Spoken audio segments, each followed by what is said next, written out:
Howdy all, I'm Adam the Renaissance Nerd, and I like fantasy series. Hell, I like fantasy more than I like science fiction, although, again, remember, science fiction, still love it, Star Wars, favorite franchise, but I do love fantasy, I write fantasy, I want to bring you fantasy stories, high fantasy, good versus evil, high swords and sorcery, all the good stuff, heroes, sexy girls, great fights, great battles, great characters. That's something that The Witcher had.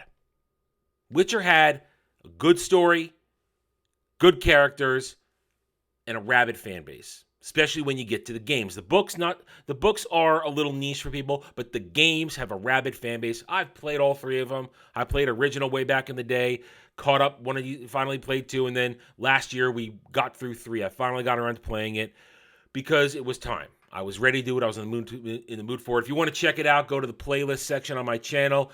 Choose the Witcher 3 playthrough, watch it. We'll come back to it one day because I still haven't finished the DLC. Point being, I love fantasy. I like The Witcher. It was fun. I had a good time. My boy Jed rates it way higher than I do, but it's still good. And if you really want good Witcher content, go check out my boy Jed, the Hollywood Scholar. He has way more knowledge than I do. But that doesn't stop me from critiquing the trailer. The teaser trailer for Witcher 3 today. It dropped earlier today. And boy, they don't know what they're doing. They are desperate. And this trailer is just a sign of how much of a fail they have achieved. Let's watch it real quickly. Pause a couple moments for transformative purposes. And then we're going to say why this is a failure. So let's go.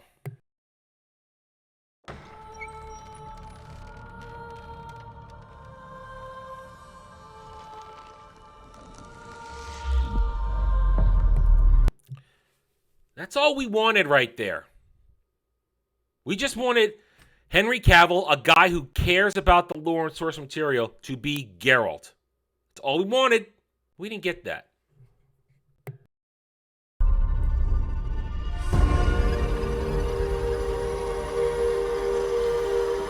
Now,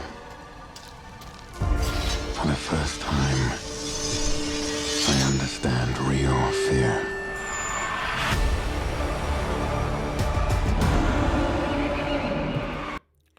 This is all, again, I know, I'm just going to remind you for a second why this is wrong. They haven't properly set up the Wild Hunt. They haven't at all. Fake Baba Yaga joining it proves they didn't properly set it up. They don't know what they're doing.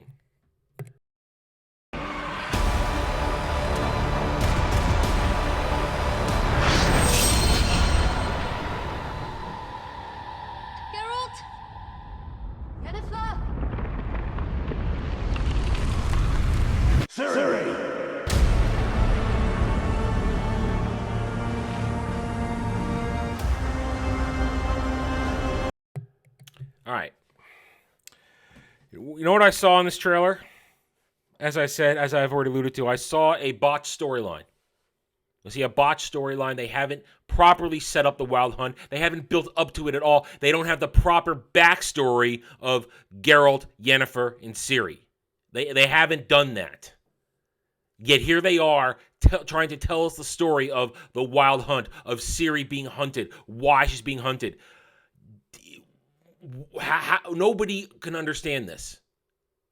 These aren't the characters that people have played the video games, read some of the lore, that will feel connected to. It's completely out of bounds. And you know what else I noticed in this trailer? Well, what I've noticed for most of the life of this series on Netflix, very little Geralt. I've seen the shill commentary today. Geralt goes full Witcher to fight for Ciri against the Wild Hunt. We saw Geralt twice in this trailer. Everything else is whammons, and characters who don't matter and don't count, who are not a part of the actual story as people would want to see from the games. And there's the failure. Over and over again, these companies, Netflix included, all these companies who want to adapt, they fail to understand what you need to do to be successful. Adapt the source material as close as you can. And you'll win the real fan base, the ones who will carry your flag into battle, promote, and give you free, positive advertising with videos and responses on social media. But what you've done here is you've alienated everybody with your horrible adaptation, your misunderstanding of the lore, the characters. And splitting it into 2 seasons like this to drag it out to make it last as long as you can with Henry Cavill is not going to work.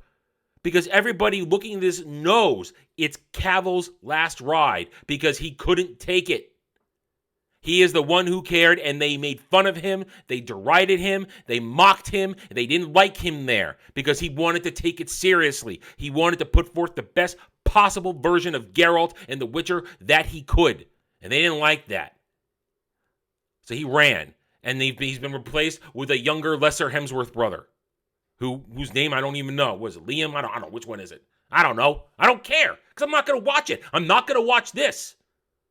Now, Jed the Hollywood Scholar, he might watch this just to roast it, but then that's his job. He's a Witcher fan, and this is low-hanging fruit for him. But everybody else, we're done. We're out. And splitting it up, you're not going to fix anything with that. They screwed up The Witcher. They had a chance. And how bad have they screwed it up? Let's take a look. Already, it is currently a little afternoon here as I make this video finally today. Already ratioed, 25,000 to 16,000. Now remember, this is thanks to the return dislike button. Multiply it by 3. It's probably really 75,000, almost 100,000 downvotes in reality. But face value, 25, still ratioed, doubled up almost. They're done. Already done. I bet before the day, out of 200,000 views 2 hours ago when this went up. Yeah, they're already done. I bet and all these, so far, a lot of these comments is, we love Henry, we love Henry, we love Henry. We're here for Henry. We like Henry. They're here for Henry. Any bump you get, as I said before, is because of Cavill. When he's gone, nothing. You get nothing. You win nothing. You only lose. Witcher's done. And done before it ever got started is something being really, really mainstream because they couldn't adapt it properly. They insulted the source material. They insulted the one man on board who wanted to give the best, most powerful performance he could and engage people. They insulted him, so he left, and we, the fans, are insulted as well. You want good Witcher? Go play the video games. You'll have a better time. All right, I'm done. Thank you for watching this video. If you enjoyed it, a like would be very much appreciated. If you are new here, I invite you to subscribe to me right here on YouTube, where I hope to earn your trust and support using facts and logic, because facts and logic don't care about whiny Stan and SJW fee-fees. Hit the notification button, share my video if you like what I'm preaching, and by all means, leave a comment. Love to hear from true, passionate fans like you. I care what you think. I do not care what the Stans and the SJWs have to say, because 201, they're all cowards behind keyboards, and I hope each and every video and stream I produce triggers them. Thank you again for watching. Take it easy. Thanks for watching, everybody. If you'd like to reach out to me, please email me at theranernerd@gmail.com for all channel business purposes. I am on Twitter now, mostly for promotion and sharing of videos, maybe a little shit stirring here and there, who knows, @theranernerd. You can also find me at the Geeks and Gamers forums under @ROAS, and you can see me on Rumble and Odyssey under the Renaissance Nerd. Thanks again for watching. Take it easy.